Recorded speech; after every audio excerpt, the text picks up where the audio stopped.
¿Qué tal, Eddie? ¿Cómo está? Lo voy a poner como anfitrión. Gracias, Lick. Hoy le cuento que ya hay más estudiantes en el listado oficial. Vamos a ver la otra semana, les vamos a compartir ya una aproximación para que sepan, y le voy a compartir yo a usted uno, cómo va ahorita, para que tenga usted ya cómo comparar. Ok, Lick, sí, para llevar lo que es el listado de asistencia, ¿verdad? Ajá. Sí, ahorita tenemos asignados 80 y con correo electrónico tenemos 63. Sí, el listado anterior pues, de asistencia del viernes fue, del viernes, perdón, del martes fue de 75, Lick. Entonces sí, Sí, más o menos va, ahí va jalando ya. sí.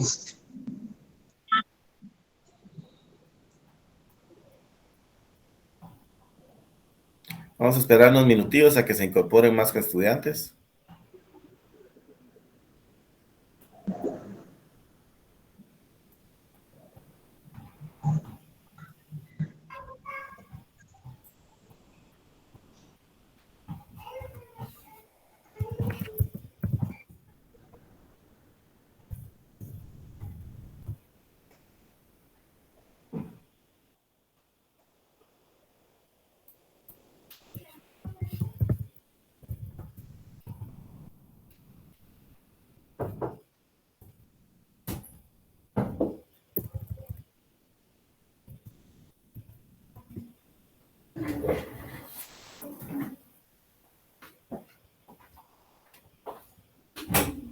Saca todas tus cosas, que luego están levantando ahorita.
Buenas tardes, Lick. Buenas tardes, bienvenido. Enseguida vamos a empezar. Buenas tardes, licenciado.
Gracias, Ali. Ya recibí. Entonces ahí ya puede chequear.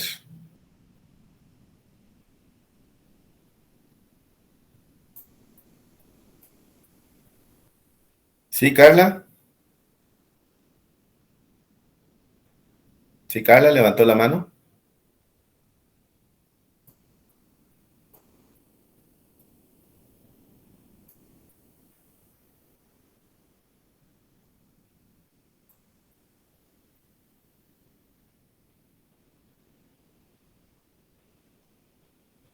¿No? Bueno, vamos a iniciar, compañeros. Ya son las... Tenemos 53, más de la mitad, 53 participantes. Bueno, sobre todo también hacerles el comentario de que estamos viviendo ahorita momentos históricos, ¿verdad? Con todo el tema que está pasando las elecciones y esto pues, pues nos puede servir para ir considerando todo el contenido que vamos viendo del curso, ¿verdad? Todo el señalamiento que habla, precisamente ahorita que estamos viendo el tema del neoliberalismo, ¿verdad? Cómo las fuerzas neoliberales tratan de manipular la situación. En este caso, pues no es tanto el neoliberalismo, sino es un fenómeno de, podríamos de hablar de que muchos lo tildan como un gobierno autoritario, ¿verdad?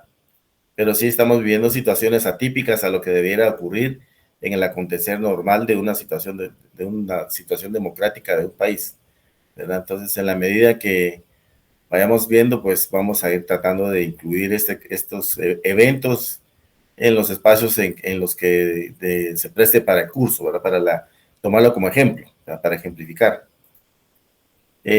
Como les digo, esto no tiene que ver directamente con el neoliberalismo, ¿verdad? Porque no se ve pues que sea claramente un elemento neoliberal el que está haciendo el tema de las complicaciones, sino parece otro tipo de situación, ¿verdad? Fuerzas oscuras, como dicen los analistas.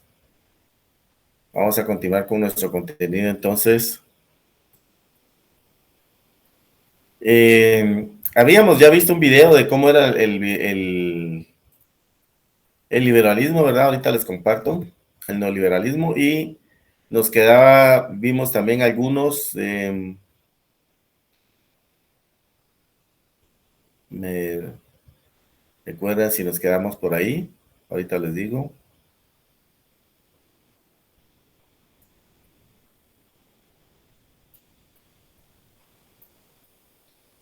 Entonces estábamos viendo ya esta diapositiva y estábamos viendo los temas de la pobreza, ¿verdad? Habíamos visto los temas de la pobreza, los países más pobres del mundo, vimos los efectos. Y también vimos acá los países que son más ricos y no sé si terminamos, si vimos el video de Guatemala, cómo se manifestaba. No, ni que se no. No, ¿verdad? Bueno, entonces vamos a ver este video porque ya vimos cómo afecta a nivel mundial. Ahora vamos a ver cómo afecta en Guatemala. Prestemos la atención, por favor.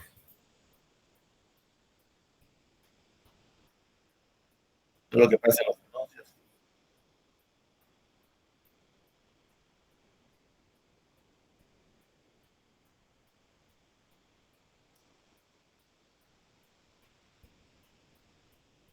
Y vean ustedes que es gente prácticamente la que vamos a compartir en este video.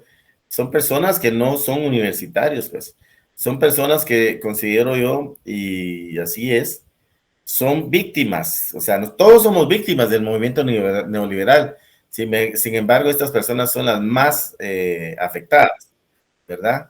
A la larga a todos nos afecta, pero aquí es donde hay un marcado daño a la sociedad. Veamos esta situación. Colocan sus hidroeléctricos, dejan comunidades sin agua. Hay muchos compañeros encarcelados y encarceladas, y todo esto por luchar en la defensa de derechos y defender la madre tierra. No solo borrar en el imaginario colectivo del país la diferencia entre la izquierda y la derecha. Y en ese sentido aquí hablamos de la izquierda neoliberal, ¿no? Con el correr de los años en Guatemala vino la firma de la paz, Allí nos ilusionamos porque pensamos que las cosas iban a cambiar, que iban a mejorar las condiciones para las familias indígenas y campesinas como nosotros, pero nos dimos cuenta que nada cambió en favor de los pueblos. Se agudizó más el sistema neoliberal, se privatizaron los bienes y servicios de la nación, todas las empresas, las tierras, cada vez pasaron a pocas manos para implementar los monocultivos y eso generaba cada vez más sobreexplotación laboral. Muertes, desaparecidos, prisioneros políticos y un sistema neoliberal que precariza la vida y destruye la naturaleza. No es Chile, pero al parecer tenemos la misma enfermedad que Guatemala. La constitución político de la República en este país solo se dedica a un grupo, la minoría en nuestro país. Los grandes empresarios, con la complicidad del Ejecutivo, Legislativo, han entregado en manos de empresas el saqueo de los bienes comunes. Hablamos del agua, hablamos de la minería, hablamos de los bosques, hablamos del medio ambiente.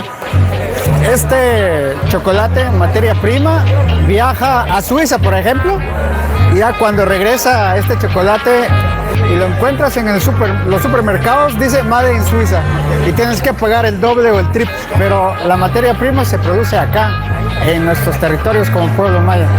Guatemala es uno de los principales países con población infantil en situación de desnutrición a nivel del continente. Mis vecinos tienen helicópteros para ir a comprar verduras a Miami y mis otros vecinos, que son la gran mayoría, no tienen ni siquiera una mula para poder trasladar a sus enfermos, Y estamos hablando del mismo territorio.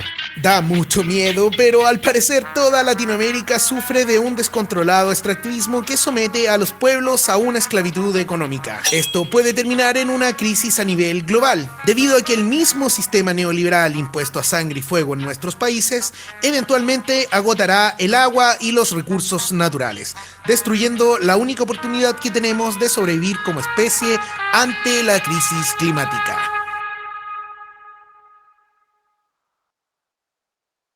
¿Hacer ejercicio para los brazos? Ok. Hacer ejercicio.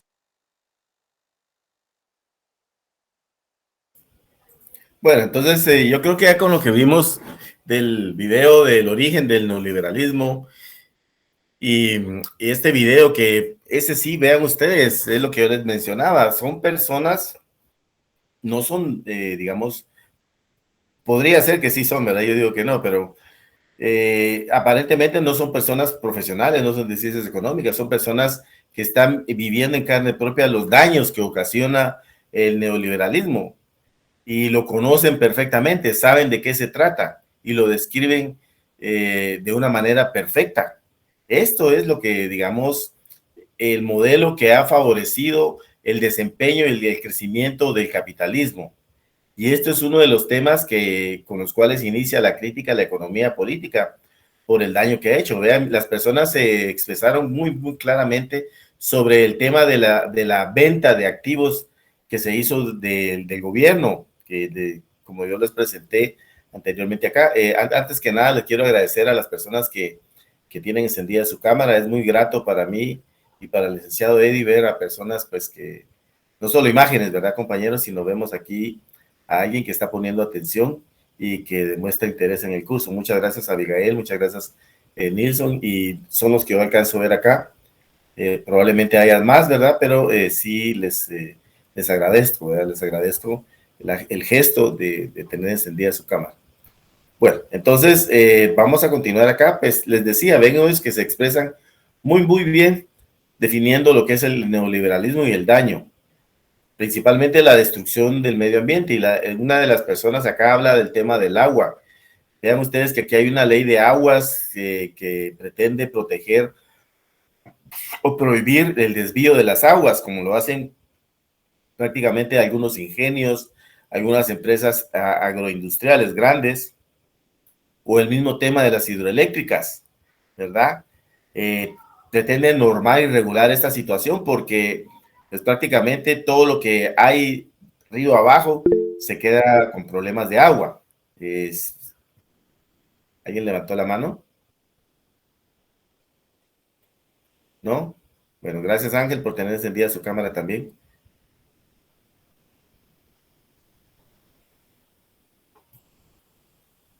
Entonces, esa ley de agua se quedó guardada en el Congreso, ¿verdad, compañeros? No avanzó.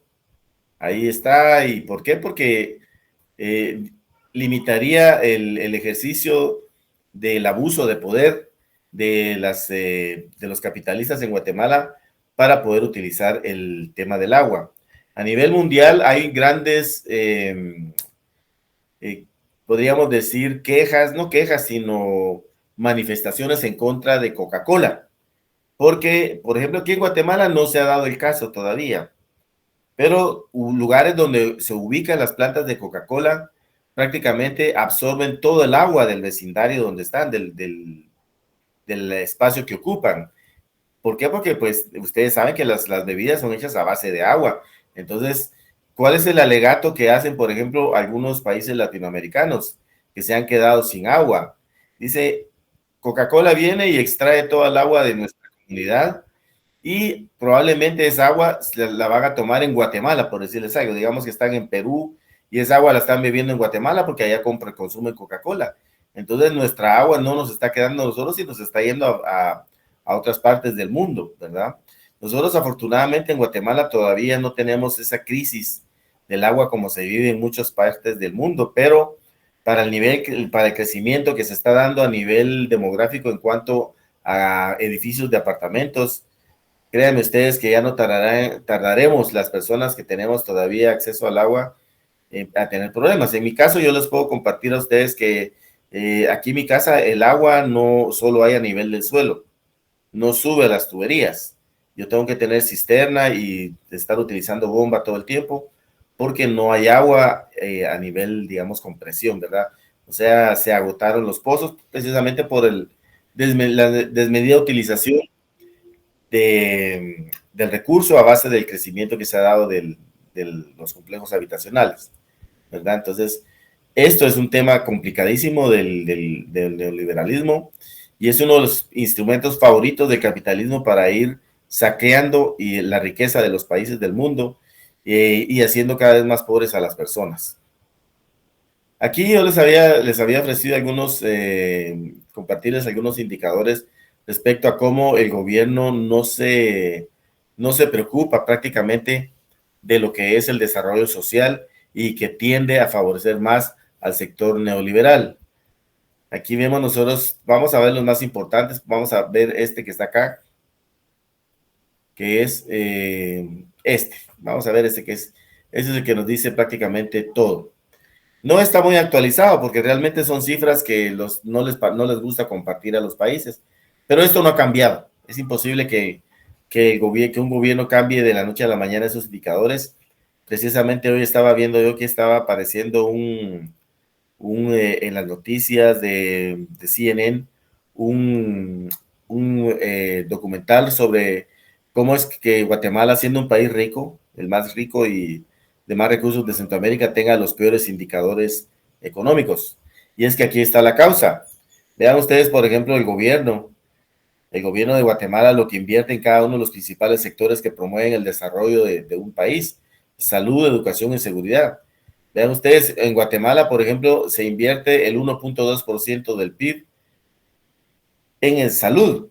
Vean ustedes El Salvador cuánto invierte: 4.2%, Honduras 2.8%, Nicaragua 3.2% y Costa Rica pues 6.8%. O sea, Guatemala como que fuera el país más pobre, y nosotros sabemos que Honduras y Nicaragua son más pobres todavía que Guatemala, incluso hasta El Salvador podemos incluir entre esos niveles de pobreza. Costa Rica pues es una situación un poco distinta, habría que profundizar, pero por lo menos lo que podemos reconocerle a Costa Rica es que sí, el gobierno se preocupa más por el desarrollo de la población al invertir más en el caso de la salud. Vean ustedes en el tema de la educación, y a pesar de que esto no incluye la pandemia, pero no crean ustedes que con la pandemia esto cambió. Esto siguió igual. Luego viene la educación. En la educación, vean ustedes, en Guatemala se invierte el 3.1%, y eso que este 3.1% incluye el aporte constitucional de la Universidad de San Carlos. Si no fuera eso, esto sería mucho más bajo.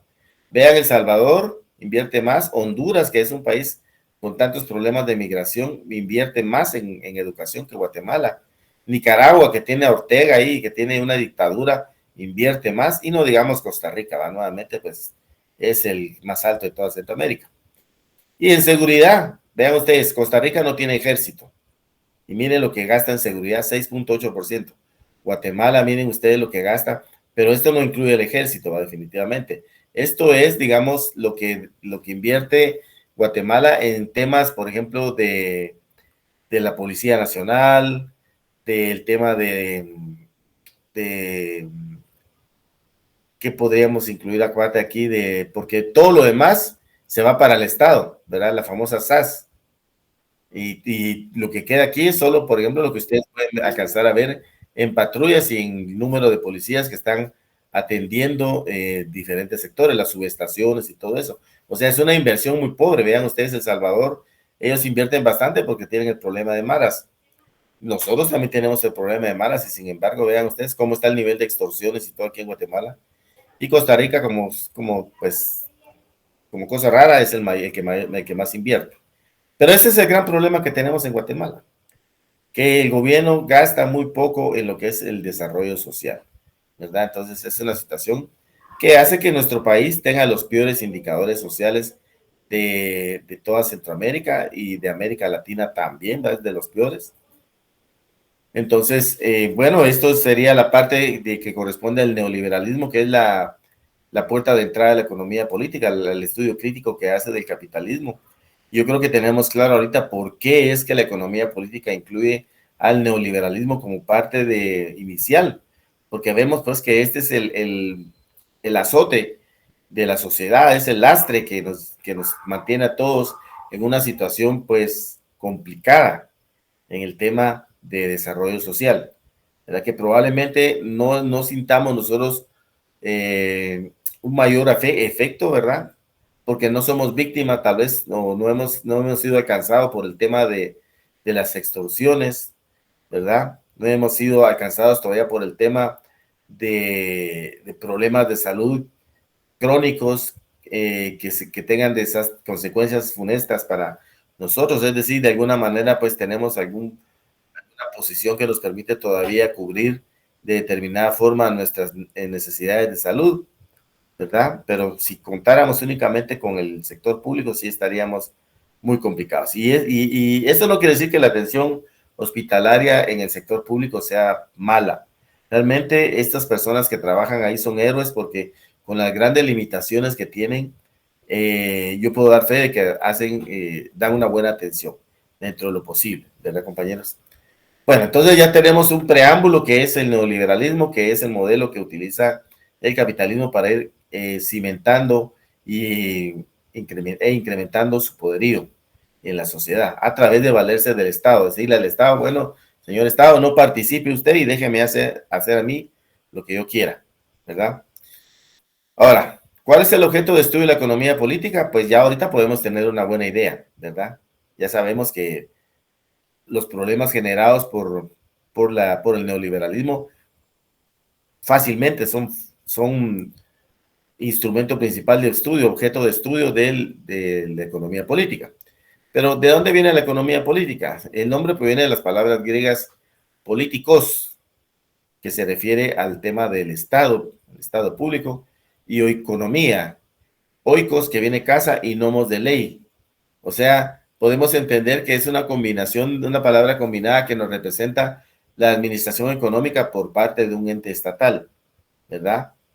Eso es la economía política, en teoría, porque ya en la práctica nosotros vemos que la economía política se ha separado completamente de esta definición para convertirse en una ciencia que va a indicar cómo es que debieran de ser la situación económica y va a señalar las principales debilidades de los modelos económicos, en este caso del capitalismo. Relacionarnos en un principio a la administración del Estado, o sea, en un principio, como dice la definición, bueno, dijeron, bueno, la economía política la tiene que realizar el Estado. Pero al ver cómo fue evolucionando el Estado y al llegar al modelo capitalista, en donde se ve que el Estado es el que menos hace en favor de la equidad que debe de existir en la economía, entonces la economía política prácticamente ya no tiene nada que ver con una administración del Estado, sino se convierte en una ciencia que es un contrapeso en cuanto a los abusos que hace el modelo economista, el modelo capitalista. Nace en las entrañas de la producción. ¿Por qué en la producción? Porque es en la producción donde se van a manifestar las principales contradicciones. Ya digamos en la calle, en los comercios, ahí uno ya solo ve los productos terminados y ahí no se puede, digamos, definir o, digamos, ni siquiera percibir algún tipo de contradicción. En cambio, en el proceso de producción sí, porque ahí es donde se está viendo la explotación de los trabajadores, la mala paga, la extensión de las jornadas de trabajo, ¿verdad? Los malos tratos, los salarios de hambre, todo eso se ve ahí. En la calle ya no se mira, en la calle solo se mira la mercancía. Por lo tanto, es necesario estudiar la producción y es ahí donde nace la economía política, porque ahí es donde están los principales abusos, ¿verdad? Y definitivamente esto se traslada ya al capitalista, porque el capitalista toma el control de todo, pues es el propietario de todos los medios de producción, ¿verdad? Es un pulpo que no deja ir, pero nada. La expresión economía política fue introducida por primera vez por Antoine de Montchrestien en 1615 y se utilizó para el estudio de las relaciones de producción, especialmente entre las tres clases principales de la sociedad capitalista o burguesa: proletarios, proletarios y terratenientes.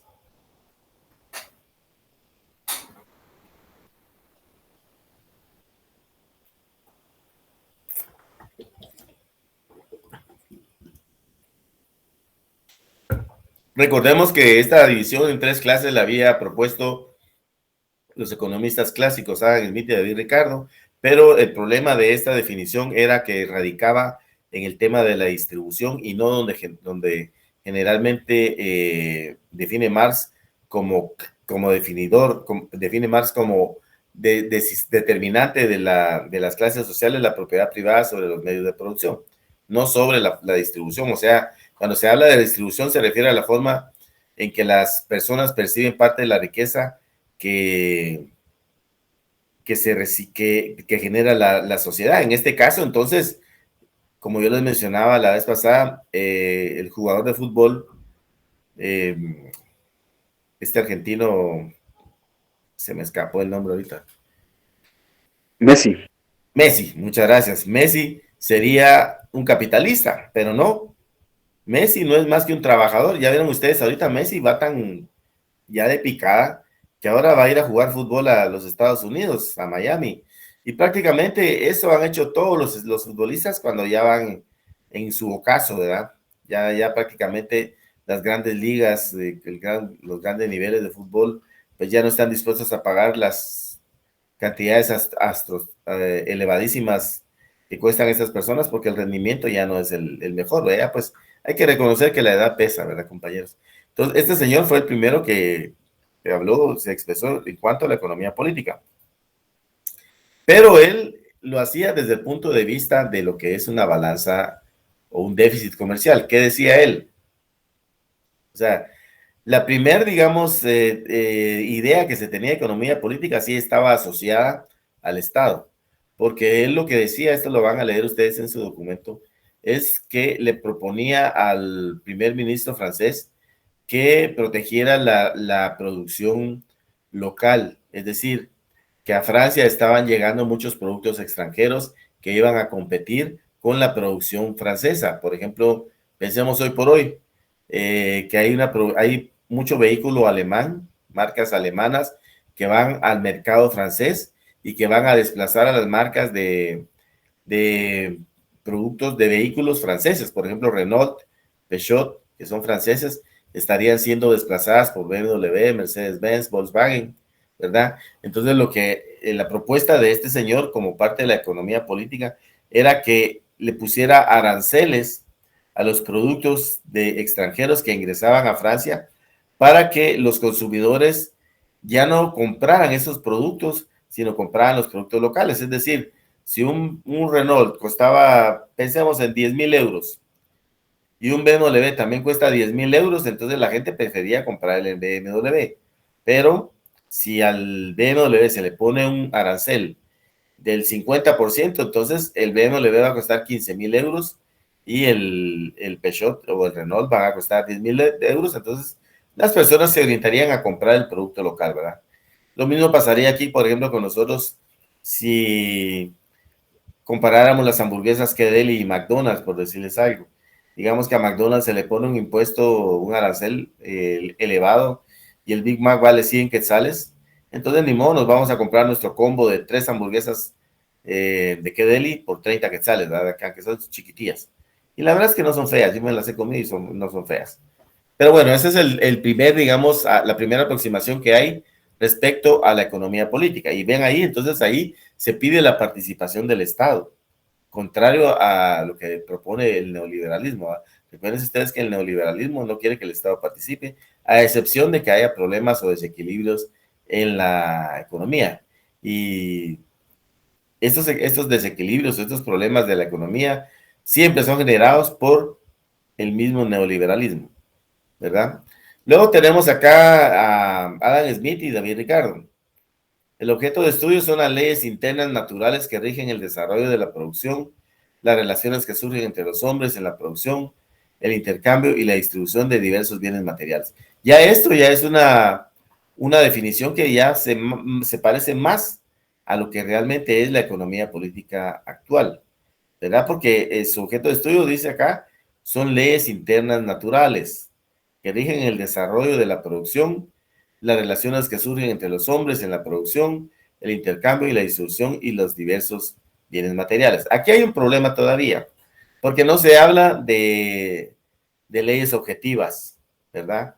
Y es que si no se le agrega la palabra objetivo acá, entonces la economía política va a estar sesgada, ¿verdad? O sea, no va a estar en función de hacer un análisis con criterio, digamos, sin verse influenciada por ningún sector, ¿verdad?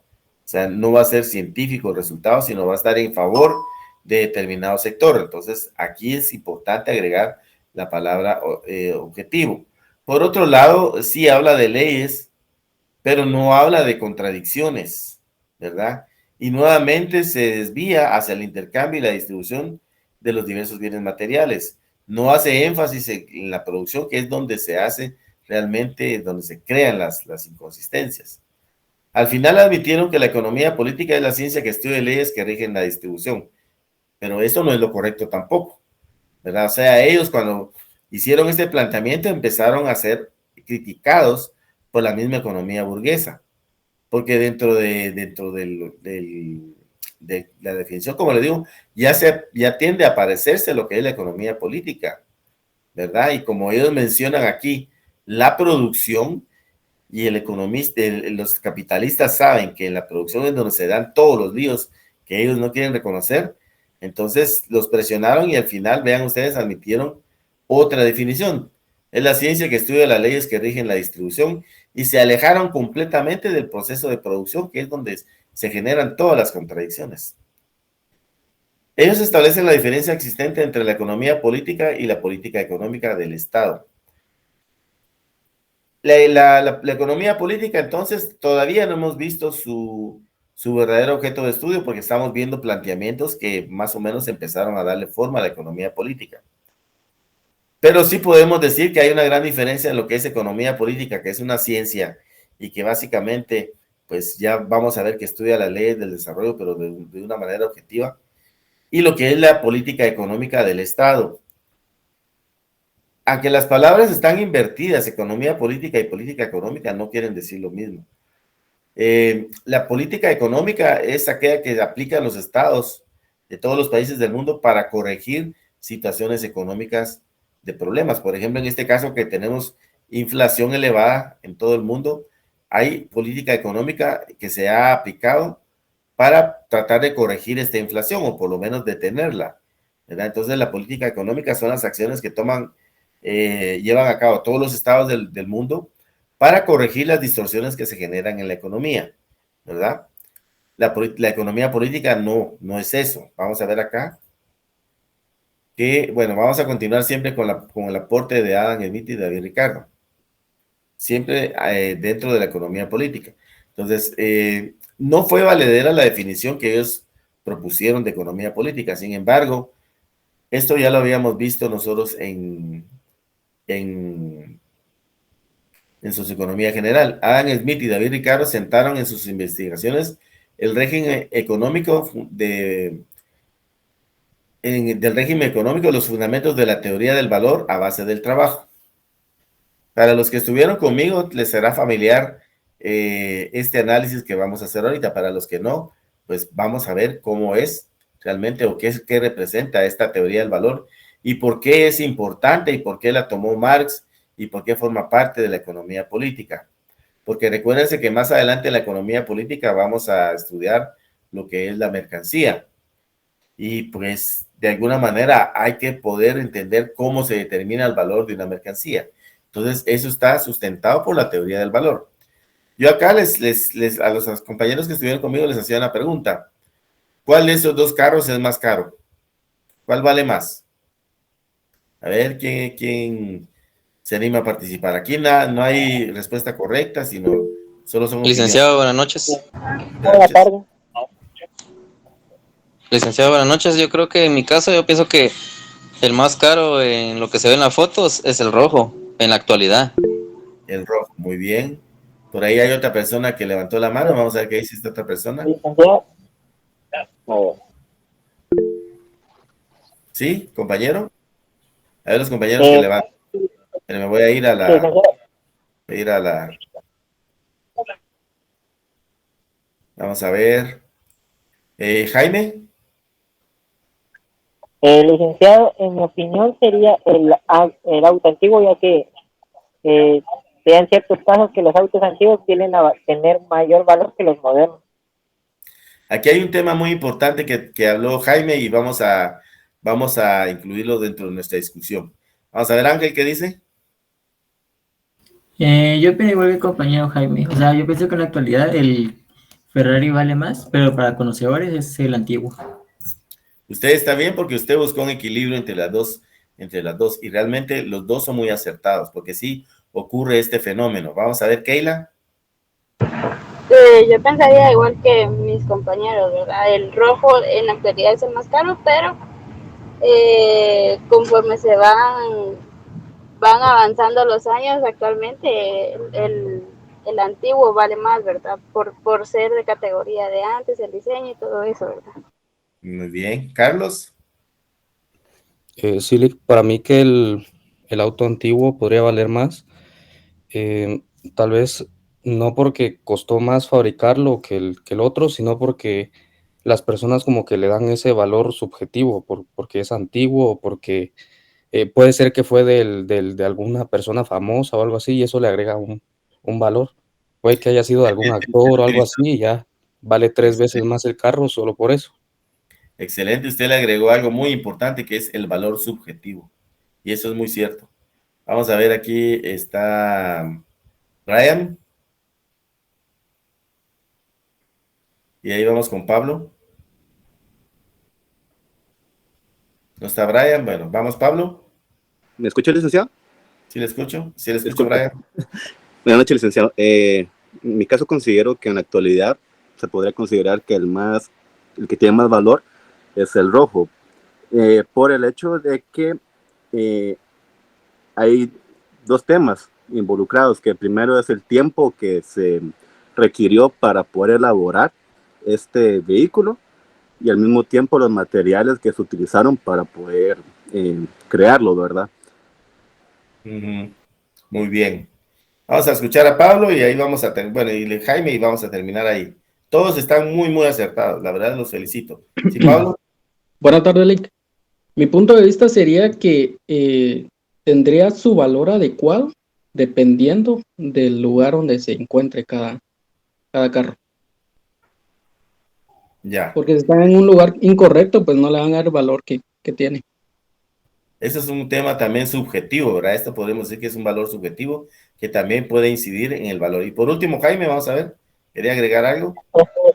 Sí, hablando del valor subjetivo, que muchas veces un auto clásico tiende a tener mayor valor por muchas cuestiones, como dijo mi compañero Carlos, de que tal vez sea una persona famosa, pero a la vez también puede ser, por ejemplo, pongamos la marca Mazda, que la verdad no soy muy buena en autos, puede ser que sea de las primeras ediciones, o puede ser que sea un modelo exclusivo que solo se emitió, digamos, unas 10 veces. Hacer eso, a pesar de que sea un auto clásico, muy antiguo, ejemplo de 50 años, el valor aumenta, y un coleccionista apasionado de eso puede dar 3 veces más, como hicieron por el auto rojo. Muy bien, sí, efectivamente. Por ejemplo, yo les puedo mencionar, hay el caso de un Mercedes-Benz exótico que se parece a las alas de gaviota, que ha sido el carro clásico más caro que se ha vendido en toda la historia de la humanidad. Se vendió en casi 1.000 millones de euros el carro. Imagínense ustedes, 1.000 millones de euros. Y como dice Jaime y como dicen todos los compañeros, era porque era un carro del cual se hicieron solo 3, ¿verdad? Y era un carro en que en su época fue adelantadísimo. Y en su época fue muy caro. Pero vamos a ver ahorita, entonces vamos a aterrizar ya en algo y vamos a manejarlo de la siguiente manera. Vean. Todos ustedes tienen razón. Todo lo que ustedes dijeron es muy cierto. Vamos a hablar ahorita del valor actual. Vamos a ver el valor actual, por ejemplo, en el presente, acorde a lo que es la teoría del valor, que es lo que nos va a servir para determinar, por ejemplo, qué carro es más caro. Algunos compañeros hicieron alusión al tiempo de trabajo invertido en producir este carro y a los materiales, y efectivamente, probablemente este carro dejó de fabricarse no hace mucho, porque es cierto, es un modelo antiguo, pero que fue muy exitoso y se siguió produciendo, es un Citroën. Se produjo hasta los años 80, más o menos, 85, algo así, de la misma manera, pues no cambió en nada. Y hoy sí podría tener un valor mayor, pues, pero vamos a ver, vamos a dejar ese tema porque ese tema es subjetivo. Este carro tiene muchas más horas de trabajo incorporadas que este carro, porque es un carro que se hace a mano. Tiene mucho mejores materiales, ¿verdad? Y tiene mucha mejor calidad. Cuando una cosa está mejor hecha, es porque se le ha incorporado más esmero, más cuidado y por lo tanto más tiempo de trabajo en su producción. Entonces, eso justifica el exagerado valor del precio de este carro con respecto a esto, según la teoría del valor. La teoría del valor es objetiva, o sea, hablando desde el punto de vista objetivo, eso es lo que es. Ese carro vale más porque tiene más tiempo de trabajo incorporado. Cuando hablamos de cosas objetivas, olvidamos y dejamos por un lado todos aquellos aspectos, por ejemplo, que podrían ser sentimentales, que podrían decir, es que este carro perteneció a Elvis Presley, que en este carro, pues yo me enamoré. Son factores que, por ejemplo, o como los coleccionistas que dijo el otro compañero, quieren ese carro porque es exclusivo y hay pocos. Eso no le importa nada al objetivo. Por eso los análisis siempre tienen que ser objetivos. Porque vean ustedes, los temas subjetivos vienen y crean distorsión. ¿Cómo es posible que un carro que se hacía en una semana va a ser más caro que un carro que se hace en 3 meses? ¿Cómo va a ser posible que un carro que alcanza 300 kilómetros por hora va a ser más barato que uno que apenas se alcanza los 60 kilómetros por hora? ¿Cómo va a ser que un carro que puede cruzar en el anillo periférico todas las vueltas a 180 kilómetros por hora y en la primera vuelta que agarra ahí por la universidad da vuelta? Porque es súper inestable. Entonces, definitivamente seguridad, confort, control, presentación, todo eso no le importa, es lo que le importa al objetivo, las cosas como son. Lo subjetivo genera distorsiones y excelente que tengan ustedes ese criterio, porque cuando veamos el fetichismo de la mercancía, vamos a retomar el tema y vamos a ver que efectivamente cuando se trata de factores subjetivos, este carro puede llegar a valer más dinero que este otro carro. Perdón. Pero desde el punto de vista objetivo, este carro tiene más tiempo de trabajo incorporado que este y por lo tanto tiene un mayor valor. ¿Verdad, compañeros? Solo quería hacer un comentario. Por ejemplo, en esto de hablar del valor objetivo, también tiene que ver con lo de las marcas. Por ejemplo, una moto itálica tiene diferente valor que una moto Honda. Por ejemplo, aunque sean del mismo kilometraje, que por ejemplo 125, pero La moto Honda porque tiene mayor tiempo para la construcción. No le escuché, no le entendí, que me habló de la marca que me decía usted. Es que se le ve un poquito como opaco. Ejemplo que una moto itálica y una moto Honda, de que tiene mayor valor una moto Honda porque tendría mayor tiempo para la construcción, o ya sería independientemente por la marca. Digamos, agarrémoslo ahorita todo como objetivo. Definitivamente, ¿qué marca de moto es mejor y por qué? ¿Por qué es mejor Honda que la itálica? Por los años que tiene circulando, y pues han salido bastante buenas. O sea, sus repuestos son Honda casi solo originales. Es una marca de tradición y que utiliza mejores materiales que las otras motos.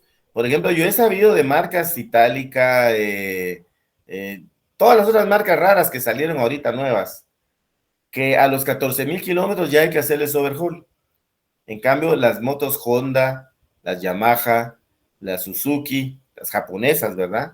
Aun cuando sean hechas en otros países, dura mucho más el motor. Yo me he dado cuenta también que, por ejemplo, hay una marca, una moto que es una GN 125, que es Suzuki, que es así como tipo chopper, y hay una exactamente igual que se llama Freedom. Es idéntica, pero cuando uno va viendo las dos motos, se da cuenta que yo he visto que se vende mucho porque es bonita y mucho más barata la Freedom, pero uno mira que los faroles ya se le están despintando, que el sillón se empieza a rajar, los azules que usa se rajan, el odómetro deja de trabajar bien rápido, o sea, la cosa que marca las velocidades. En cambio, la otra marca, la Suzuki, la original, sigue funcionando bien. Entonces, ahí también la teoría del valor es un ejemplo clarísimo, porque la marca más barata es más barata precisamente porque usa materiales más baratos. Materiales más baratos representa menor calidad.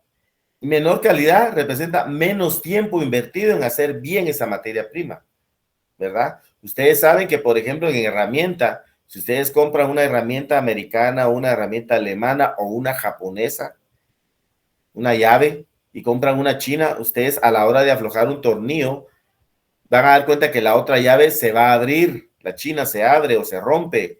En cambio, las otras marcas que yo les dije, las americanas o japonesas, o alemanas, no se abren, ¿verdad? No, y lo que ocurre es que uno soba la tuerca, ¿verdad? Entonces, es precisamente ¿por qué? Porque el material es mejor, y si es mejor es porque ese material tiene mayor tiempo de trabajo incorporado. Todo lo que es calidad, todo lo que es mejor, y representa más una inversión mayor de tiempo, ¿verdad? Entonces, también ahí en el tema de qué marca es mejor en las motos, definitivamente las marcas más caras, que son la Honda y las otras, son, digamos, mejores porque tienen mayor calidad, tienen mejores materiales, y mejores materiales es mejor tiempo de trabajo. Ahora pensemos que con el desarrollo y el avance de la tecnología y todo, probablemente el tiempo de trabajo en hacer una moto china que una moto japonesa o una Honda sea el mismo, pero volvemos al tema del material. El material ha llevado más tiempo, digamos, hacerlo. Probablemente el otro reciclado y el otro es material que se ha utilizado por primera vez, ¿verdad? Siempre el patrón de medida de valor va a ser el tiempo de trabajo incorporado, sea el tipo de actividad, de material que se trate o de instrumentos, lo que fuere. Porque pensemos en otra cosa, pensemos objetivamente. Si uno piensa objetivamente, estos dos carros, y nos vamos a ir, cuando hablamos de una manera objetiva, nos vamos a trasladar a la utilidad. Si la utilidad fuera un patrón de medida de valor, ¿cuál carro sería más caro? Si fuera la utilidad, ¿cuál carro sería más caro? El amarillo. El amarillo. El amarillo. ¿Por qué el amarillo? Porque lleva menos inversión en el mantenimiento y me imagino que el combustible y todo eso ha de rendir más. Sí, o sea, ya digamos, al utilizar el carro, ya uno se ve que el otro es más gastón, el otro es más barato mantenerlo, pero desde el punto de vista de utilidad, es decir, los dos carros sirven para lo mismo, ¿verdad? ¿Sirven para transportarse de un lugar a otro o no? Porque el Ferrari no va a volar, por más caro y todo que sea, pero no es helicóptero, ¿verdad? Pero Entonces, posiblemente al Ferrari no le pueda meter uno, tal vez algo de carga o algo así, que al otro sí. al otro le va a meter hasta coches y gallinas, ¿verdad? No, sí, pero sí, la verdad es que, miren, los ejemplos son buenísimos. Y es que desde el punto de vista de utilidad, los dos carros sirven para lo mismo, ¿verdad? O sea, uno sirve para llevarme de un punto a otro y el otro también. Entonces, como utilidades, valen lo mismo, porque sirven para lo mismo, ¿verdad? Entonces, por eso es que la utilidad no puede ser un patrón de medida del valor. Un ejemplo clarísimo. Si ustedes están, por ejemplo, en el desierto, imagínense que fueron el día viernes a la Chicha, o yo ya no sé cómo se llama ahora, y de repente sus cuates mala onda los dejan ahí en Zacapa, en medio del desierto, a las 12, al mediodía se despiertan ustedes con una gran cruda, con la boca pegada así blanca de una vez, de aquellas grandes gomas que ya saben ustedes que afortunadamente a mí hace 20 años que no me dan. Y aparezco yo, su catedrático de economía política, y llevo este pichel de agua así, miren, y llevo aquí en la otra mano, llevo un diamante. Y ustedes ya empiezan hasta a ver blanco de la gran sed y la gran cruda. No solo sed, sino goma, imagínense las dos cosas combinadas. Y bueno, ¿qué agarrarían ustedes en ese momentito? ¿El bote de agua o el diamante? El agua. El agua, ¿verdad? Entonces vean ustedes, ¿y será que el agua vale más que un diamante? No, ¿verdad? Entonces lo que pasa es que la utilidad del agua en ese momento era de vida o muerte, ¿verdad? Y el diamante, pues, ¿para qué quiero un diamante si me voy a morir? Entonces, por eso la utilidad no puede ser un patrón de medida, porque es relativo el valor, dependiendo, alguien mencionó por ahí el tema de que dependiendo del lugar donde esté el carro, así va a ser el valor, ¿verdad? La utilidad en cuanto al valor es relativa, ¿verdad? Entonces, lo que tenemos que tener claro, y eso fue lo que les valió a estos señores un reconocimiento por parte de Marx y un señalamiento por parte de sus mismos colegas burgueses, fue esta teoría del valor, porque es evidente que no hay mejor manera de saber cuál es el valor de una mercancía, sino a través del tiempo de trabajo incorporado en hacerla, ¿verdad? Entonces, eso es lo que quiero que llevemos ahorita y van a ver ustedes cómo vamos a desarrollar esta teoría y cómo vamos a llegar a, cómo nos va a permitir saber nosotros las grandes distorsiones y cómo en el mercado se nos manipula. Eso va a ser bien interesante. Entonces, por lo menos ahorita ya entendimos qué es la teoría del valor a base del trabajo, o sea, qué es lo que representa, ¿verdad?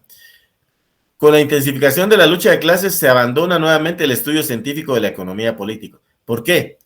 Porque no le convenía a los economistas burgueses continuar, seguir desarrollando la economía política porque aparece la lucha de clases y en la lucha de clases se da esa contradicción que quiere ocultar la economía burguesa y que la economía política saca a relucir. Vamos a ver un pequeño video de la lucha de clases para que recordemos por qué, digamos, la lucha de clases hizo que se dejara nuevamente por un lado el estudio científico de la economía política. Y oigan ustedes, esta palabra de estudio científico significa o es sinónimo de que es objetiva, ¿verdad? Entonces, vamos a ver este video para recordar lo que es la lucha de clases.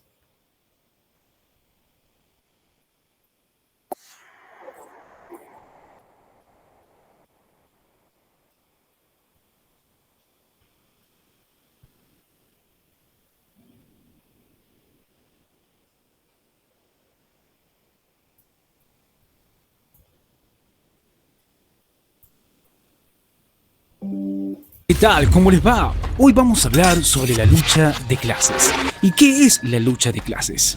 Bueno, debemos decir que la lucha de clases se refiere al conflicto de intereses manifiestos entre las clases sociales, de cuyas tensiones y dinámicas surgen los cambios históricos. El concepto ha sido ampliamente desarrollado por el marxismo y ha resultado la base fundamental de sus teorizaciones sobre los modelos económicos. También decir que la lucha de clases es reconocible en los diferentes modelos de organización política, como amos esclavos, patricios plebeyos, señores feudales, siervos, ricos y pobres.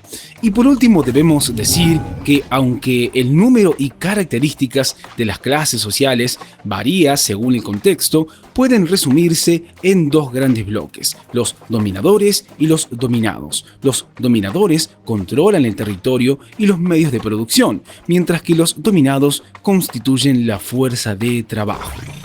Continuemos hablando sobre los antecedentes históricos de esta lucha de clases. Bueno, para comenzar, tenemos que decir que aunque fue formulado y a la vez se le atribuye a la obra de Carlos Marx y Federico Engels en el siglo XIX, de cuya influencia y popularidad se derivaron las doctrinas del socialismo, comunismo y el materialismo histórico, los antecedentes de la lucha de clases pueden rastrearse mucho antes, es decir, en los escritos de Nicolás Maquiavelo en el siglo XVI. También debemos decir y debemos agregar que el filósofo italiano divide a los bandos en tensión en toda sociedad políticamente organizada, entre el pueblo y el gobernado y los grandes gobernantes. Posteriormente, con el advenimiento de la era moderna y el triunfo de los valores burgueses, como la propiedad privada y el liberalismo, estas tensiones pasaron a ser entre propietarios y trabajadores. Continuemos hablando un poco más sobre esta lucha de clases, particularmente sobre la lucha de clases según Marx. Bueno, para comenzar tenemos que decir que desde el punto de vista del marxismo, las clases sociales se han conformado históricamente a partir del momento en que apareció la división del trabajo y el modelo de propiedad privada. La tensión entre propietarios y no propietarios, o dominadores y fuerza productiva, da origen a la lucha de clases. Esta, a su vez, impulsa por naturaleza los procesos cualitativos de transformación histórica. También debemos decir y debemos agregar que la aparición de la industrialización trajo consigo una reconfiguración de la sociedad nunca antes vista. Esta estaba determinada por el control del capital y los medios de producción en masa. Así, el marxismo acuñó el término proletariado y desplazó el contenido semántico de la palabra burguesía. Otro dato que debemos decir y que debemos agregar es que la burguesía representa para el marxista al sector propietario de los medios de producción. Esta se subdivide en burguesía financiera, que es quien controla el sector bancario y las materias primas, la burguesía industrial, que es quien controla la gran industria, las pequeñas burguesías, que son los comerciantes y pequeños propietarios, y por último los terratenientes. También debemos decir y debemos agregar que junto a la clase de campesinado, pero distinta a esta, el marxismo identifica al proletariado, clase obrera o clase asalariada, fundamental en el desarrollo del capitalismo industrializado. Por último, decir que de las tensiones entre estos dos grandes bloques surge la lucha de clases, la cual se ve muy bien representada en los conflictos de los sindicatos obreros en contra de las grandes corporaciones industriales. Bueno, esto es todo por hoy. Como siempre les decimos, chequeen los videos de nuestro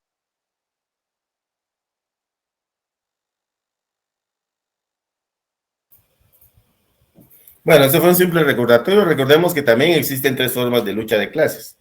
Aquí él habla de los sindicatos, que se refería a la lucha económica, falta la política y falta la ideológica, de las cuales la política es la más importante. Pero ya tenemos una recordatorio de lo que es la lucha de clases, ¿verdad? Bueno, entonces continuamos.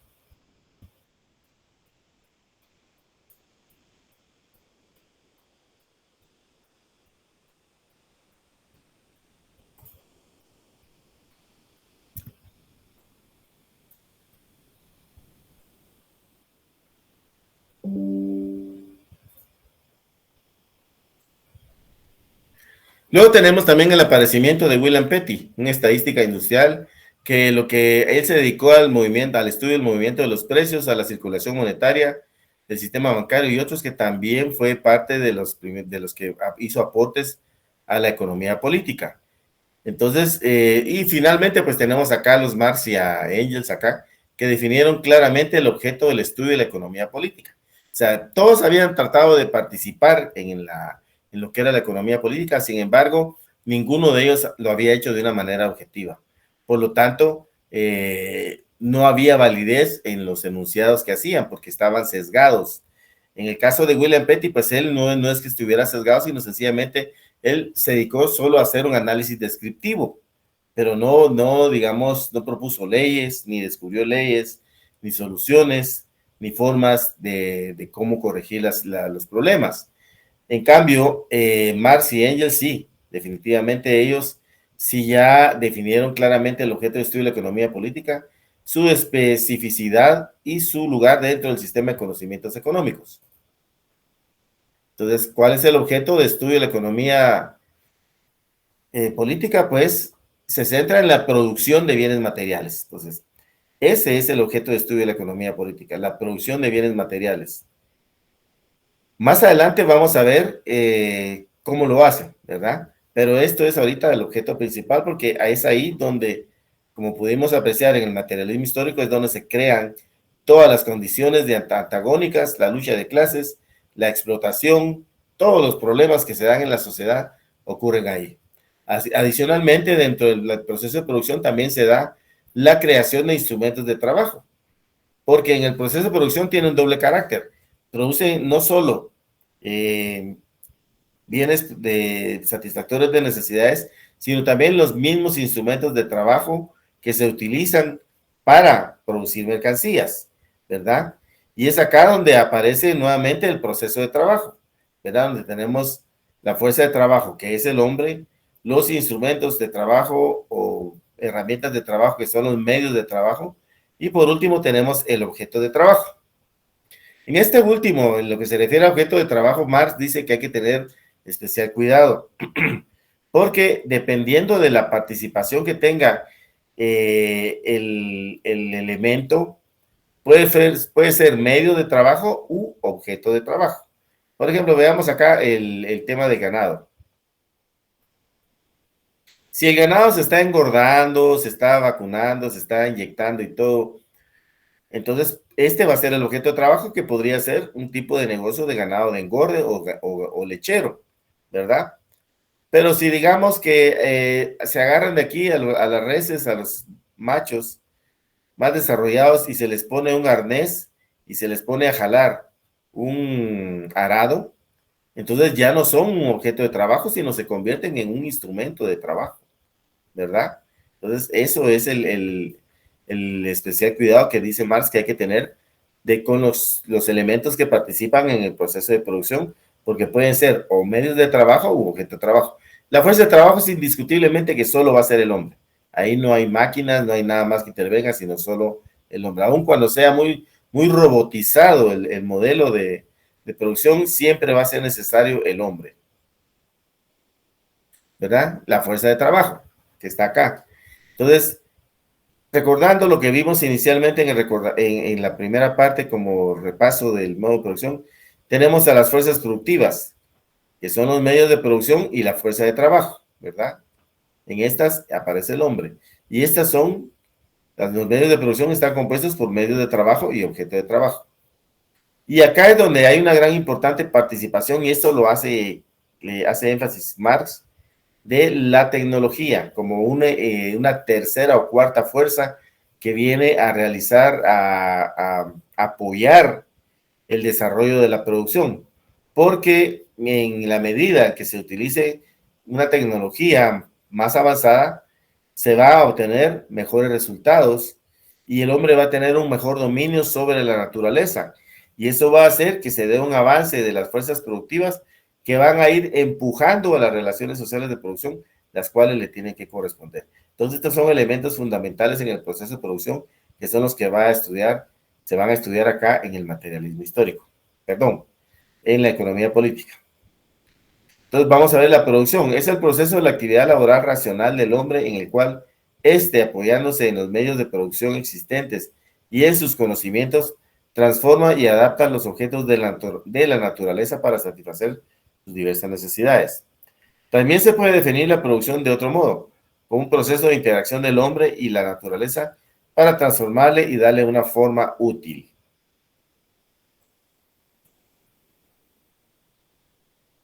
Entonces aquí tenemos cómo son las relaciones sociales de producción. Estas se manifiestan obligatoriamente en relaciones entre los hombres y la naturaleza. O sea, las relaciones sociales de producción, que son el elemento que le tiene que corresponder a lo que está acá, que son las fuerzas productivas, ¿verdad? Estas que están acá, tienen que corresponder a las fuerzas productivas y no son más que las relaciones en las cuales el hombre se encarga de producir, distribuir, consumir y también de relacionarse con la naturaleza porque de ahí obtiene la mano de obra. La economía burguesa no reconoce este tipo de relaciones. O sea, no reconoce que haya relaciones entre los hombres en los procesos productivos, es decir, una relación entre patrono y trabajador, tampoco entre el hombre y la naturaleza, pero principalmente entre hombre y hombre. ¿Por qué no la reconoce? Porque no quiere aceptar que existe una explotación del hombre por el hombre. Precisamente por eso no la reconoce. Para él, el hombre es una persona que no necesita relacionarse para poder, digamos, desarrollarse. En el documento hablan de Robinson Crusoe. Marx utiliza mucho el ejemplo de Robinson Crusoe, que es una obra antigua, es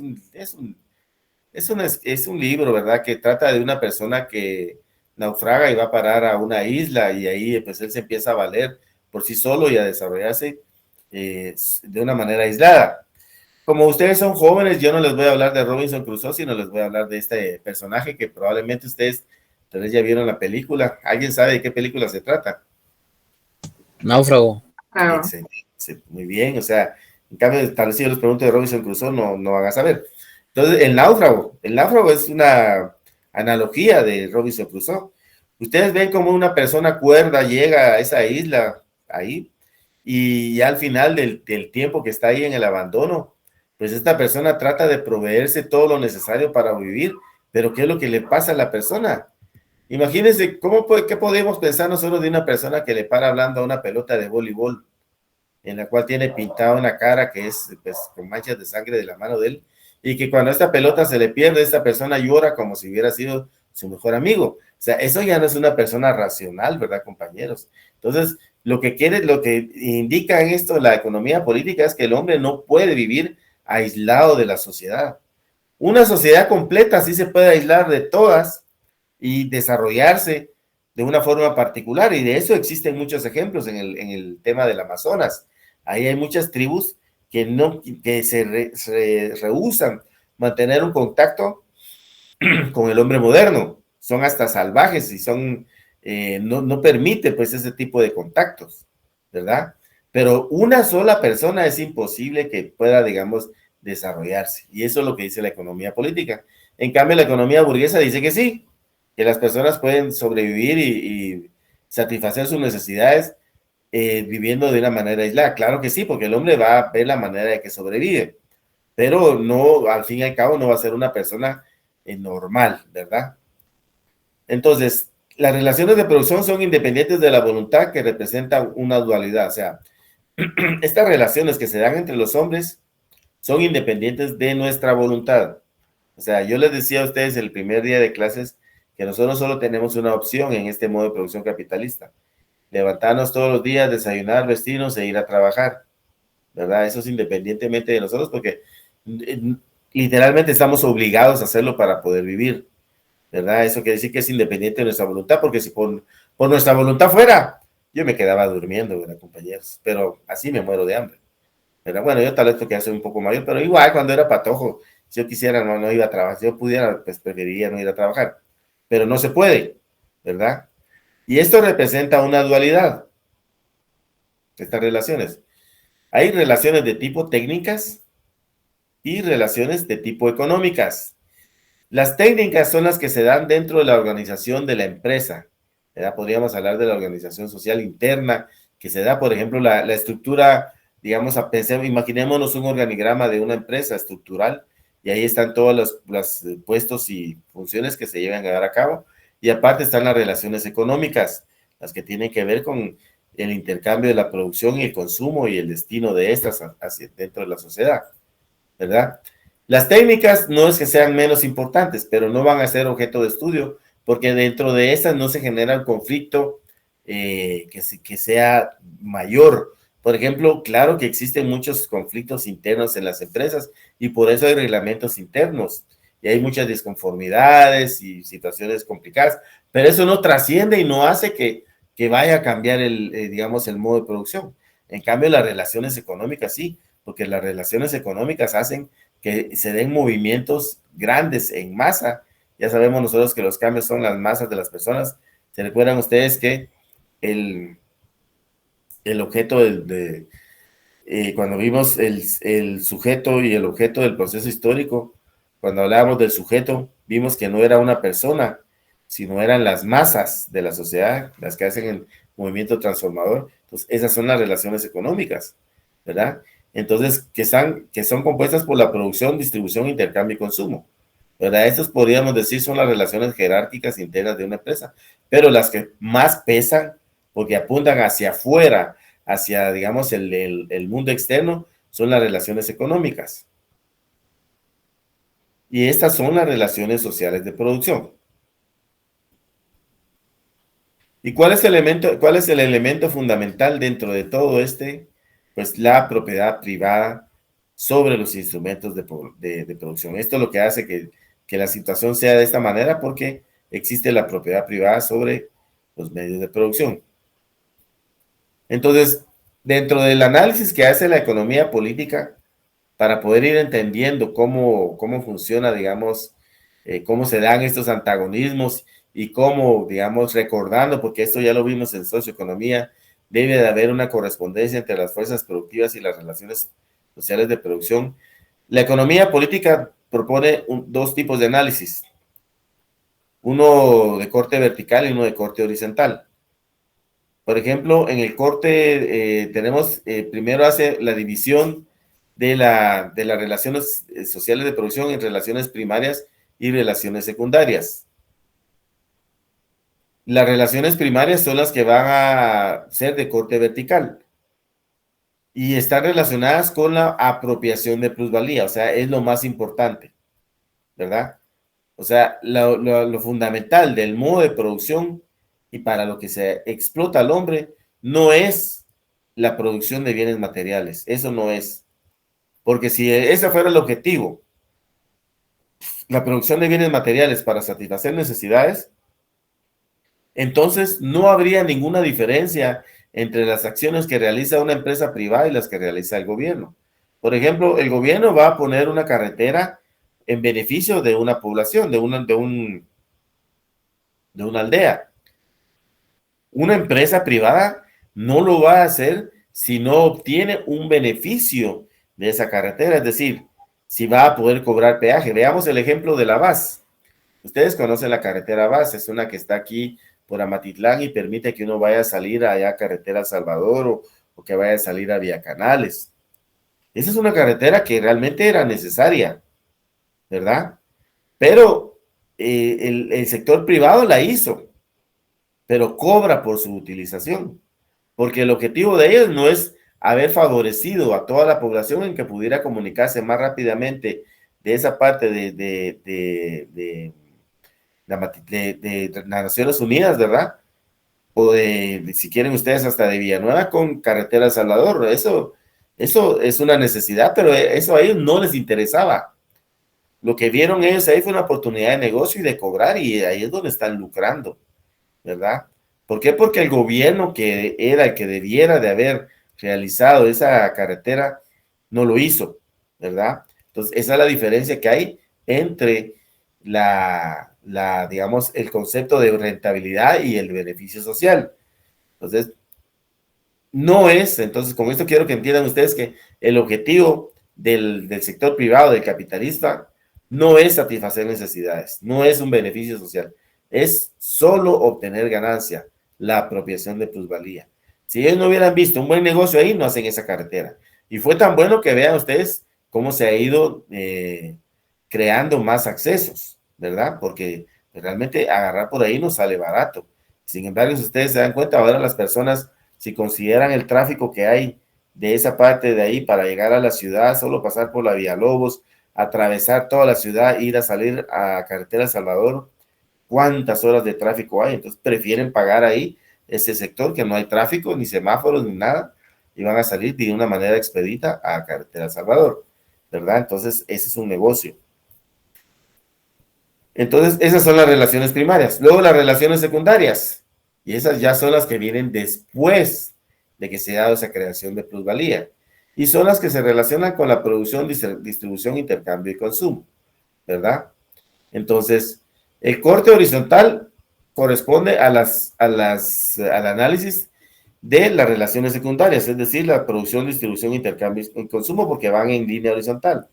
Y las líneas, las de corte vertical, son las relaciones primarias porque están las relaciones en corte vertical, es decir, imagínense, está produciendo ustedes, en el proceso de producción, está produciendo los bienes y inmediatamente se los apropia el capitalista. La unión de las fuerzas productivas y las relaciones de producción da como resultado el modo de producción, que fue lo que vimos como repaso del primer día. Y tiene que haber una correspondencia entre las relaciones sociales de producción y las fuerzas productivas. Es decir, las fuerzas productivas siempre van a ir presionando a las relaciones de producción. Y en el momento en que éstas les sirvan de tropiezo, o sea, les eviten que éstas sigan avanzando, es donde colapsan los modos de producción, ¿verdad? Afortunadamente para nosotros y para todo el mundo, pues hasta ahorita han habido muchas crisis en el modelo capitalista, pero no ha colapsado. ¿Por qué les digo afortunadamente? Porque no sabemos qué tipo de modo de producción vendría, si nos va a favorecer, si va a ser peor, y tampoco nadie se atreve a vaticinar qué va a venir. Un comunismo, un socialismo, nadie se atreve. Entonces, el objeto inmediato de estudio de la economía política es el aspecto social de la producción. Ya dijimos que el objeto de estudio era la producción, ¿verdad? Y el objeto inmediato dentro de esta es el aspecto social de la producción, es decir, las relaciones de producción económicas, materiales entre los hombres y que se encuentran determinadas por la forma de propiedad de los medios de producción. La economía política no se ocupa en modo alguno de la producción, sino de las relaciones sociales de los hombres en la producción. O sea, no le interesa la producción como tal, sino las relaciones que se dan dentro de este proceso de producción. Del régimen social de la producción escribió Vladimir Ilich Lenin. La tarea fundamental de la economía política consiste en descubrir por qué y cómo surge uno u otro tipo de relaciones de producción, en identificar sus rasgos característicos, es decir, en definir la esencia de cada una de las relaciones de producción dadas y analizar su estructura interna, del sistema de nexos e interdependencias entre sus elementos componentes y, por fin, en señalar la tendencia y el curso del desarrollo. Y eso es prácticamente lo que estudia el objeto de estudio de la economía política. Vemos que partiendo de lo que era explícitamente la producción, ya hemos ido ampliando, ¿verdad? Hasta llegar a los elementos que ya definen completamente la economía política como ciencia, que es acá. La economía política es la ciencia que trata del desarrollo de las relaciones productivas, sociales, económicas entre los hombres, que estudia las leyes objetivas, y aquí está la clave, vean ustedes lo que le faltaba a la definición de aquel señor francés, ¿verdad? La palabra objetivo, porque él hablaba de leyes, pero en ningún momento mencionó que deberían ser objetivas, y es que realmente tienen que ser objetivas si se va a hablar de un método científico. Las leyes objetivas que rigen estas relaciones en las distintas etapas del desarrollo de la sociedad humana, sobre la base de la forma de propiedad sobre los medios de producción.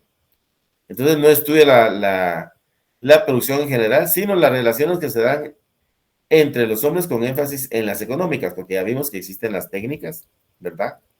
Y también las económicas, pero se va a encargar más de las técnicas, de las económicas, perdón. Entonces aquí nuevamente Marx vuelve a hablar de lo importante que es la tecnología. Nos vamos a ver un pequeño video de la tecnología para entender cómo es que la tecnología debe de ser considerada como un elemento disparador de las relaciones sociales de producción que se dan en la sociedad. Nos vamos a ver este video.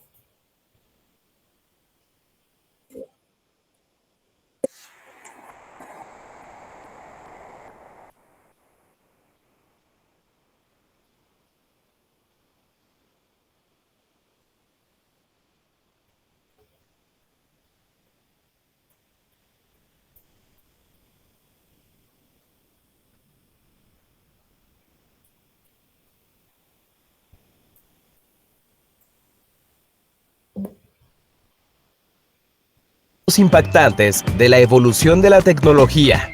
Como sacado de una película de ciencia ficción, hoy en día tenemos la tecnología que hace 50 años nuestros abuelos apenas comenzaban a imaginarse. En la actualidad ya no tenemos momias. El santo acabó con todas. Pero sí tenemos relojes inteligentes que nos permiten usarlo como teléfono. Gracias, santo. Videollamadas, periódicos digitales y asistentes virtuales. Toda esta tecnología la vimos por primera vez en los supersónicos. Su creador ya tenía una clara idea de la tecnología que sería inventada en el futuro, pero lo que nunca imaginó es que toda esa tecnología cabría en un solo aparato en la palma de tu mano. Hoy en día desde tu celular puedes hacer videollamadas, leer periódicos digitales y tienes un asistente virtual que cada vez es más inteligente pero sin sentimientos. Siri, te amo. Solo estoy aquí para servirte. O sea que tú no me amas. Buscas el amor en el lugar equivocado. Algunos datos más que prueban que el futuro ya llegó y lo estamos viviendo es que en el año 1956, cuando salió el primer USB, o disco externo, o como le quieras llamar, tenía un poder de almacenamiento de 5 megabytes y pesaba más que un carro. Así se miraban 5 megabytes hace 60 años y costaban $120,000. Hoy en día tenemos memorias de almacenamiento de hasta 1 terabyte, es decir, hasta 1.000.000 de veces más de la memoria que hace 60 años y a un precio menor a los $100. Otro claro ejemplo de la evolución de la tecnología son los televisores. Sí, esos aparatos que hoy en día ya solo sirven para ver Netflix, pero a los que hace muchos años la gente vivía pegada esperando su programa favorito. Actualmente puedes disfrutar de tus series favoritas a cualquier hora y cualquier día. La evolución de la televisión ha sido impresionante. Antes tenías que prender las horas antes para que calentaran y pudieran estar listas a la hora de tu programa favorito. Luego salieron televisiones a color y conforme pasaron los años se hicieron más y más delgadas. Lo triste es que a la humanidad le pasó lo contrario. Perdimos el color y ganamos muchos kilos de más. Otro dispositivo que también ha evolucionado increíblemente con el paso de los años son nuestros celulares. En un inicio, los celulares pesaban varios kilos, eran transportados en maletines y ocupaban conectarse con cables de teléfono a las tomas en la pared para poder funcionar. Es decir, si eras de los millonarios que tenía un celular y te urgía hacer una llamada, necesitabas de tener tu carro y entrar a algún negocio que tuviera entrada de teléfono en la pared para poder hacer una llamada. Pero afortunadamente, hoy ya nada de eso se ocupa, pues podemos comunicarnos a cualquier parte del mundo sin importar el sitio en el que nos encontremos. Algo verdaderamente fabuloso. Si estás viendo este video en tu celular, compártelo y comenta cuál fue tu primer teléfono. El mío fue el Nokia 3320 y cuando lo vi por primera vez, fue amor a primera vista. Aún lo recuerdo. Soy Víctor González.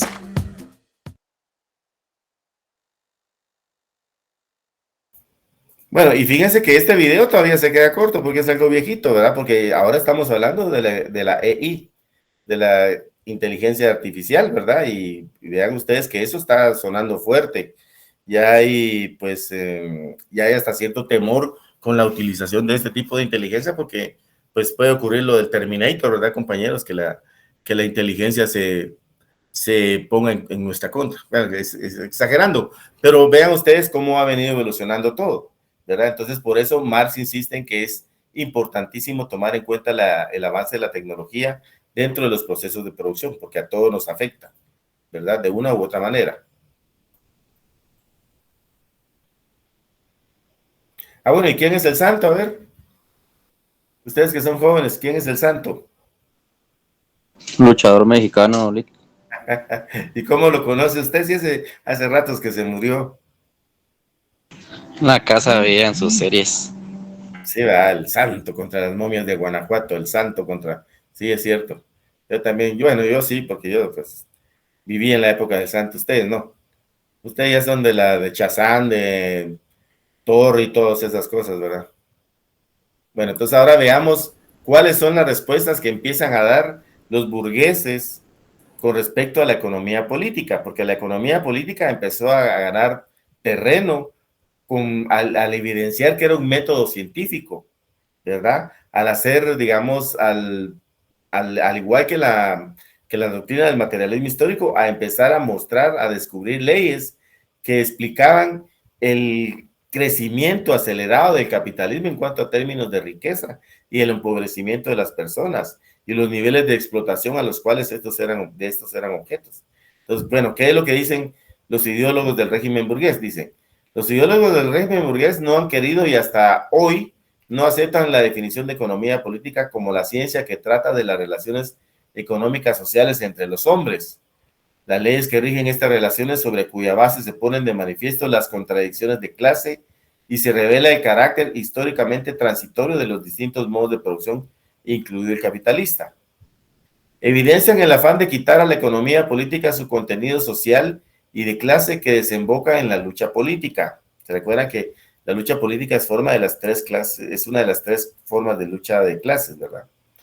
Los pensadores burgueses quisieran hacer de la economía política una ciencia inofensiva para la burguesía sobre la economía nacional, la producción y distribución de la riqueza, los modos de satisfacer las necesidades vitales del hombre, la libertad de mercado, etcétera. Y por eso es que incorporan el modelo neoliberal. La economía o la economía política, como se la solía llamar, es el estudio, vean, y esta es una definición de Paul Samuelson, un economista burgués que yo creo que ya tiene hasta un premio Nobel, pero no estoy seguro, pero es muy, muy reconocido a nivel mundial como uno de los economistas más influyentes de este siglo. Es el estudio de cómo los hombres y la sociedad deciden con o sin el uso del dinero emplear recursos productivos escasos que pueden tener aplicaciones alternativas para producir diversas mercancías a través del tiempo y distribuirlas para el consumo ahora y en el futuro entre diversas personas y grupos de la sociedad. Esta es una definición, más que definición, parece una descripción, ¿verdad? Porque no existe ninguna profundidad en cuanto a ciencia, ¿verdad? No existe, digamos, ninguna evidencia acá de que existe una explotación y un proceso de producción en el cual se le arranca al hombre sus instrumentos de trabajo, o sea, se le obliga a trabajar para otra persona, ¿verdad? Solo habla de la producción de bienes, ¿verdad? Que son escasos y ahí sí pues coincidimos en que la economía existe por la escasez de los productos y que también, pues, o sea, miren, suena a una descripción de lo que es una ciencia, o sea, ni ciencia porque no habla de leyes, ¿verdad?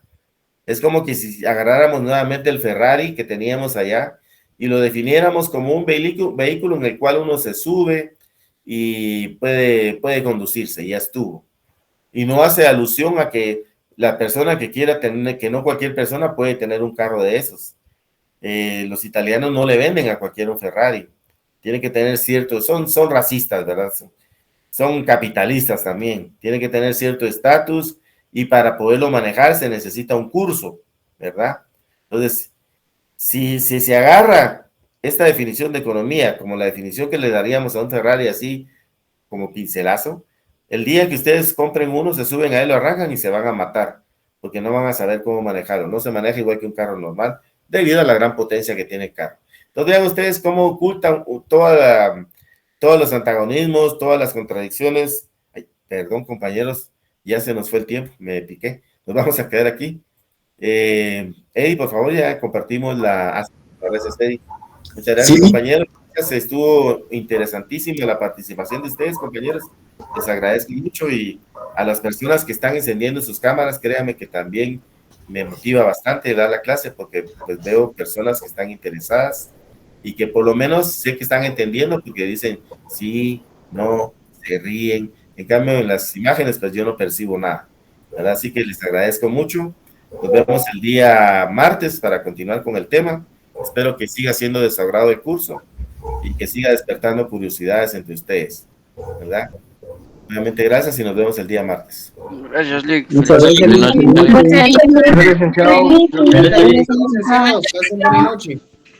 Feliz noche.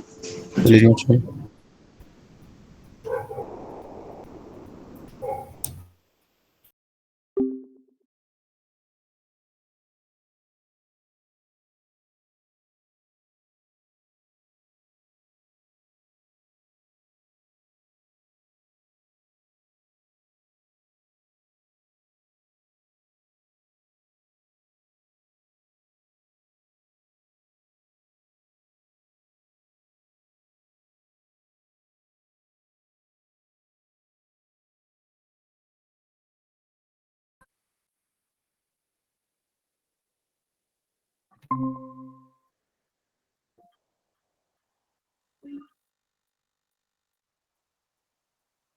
Buenas noches, licenciado.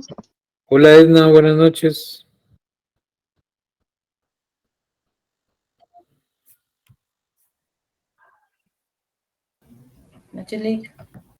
Buenas noches, Lick. Claudia. Buenas noches, Eddie.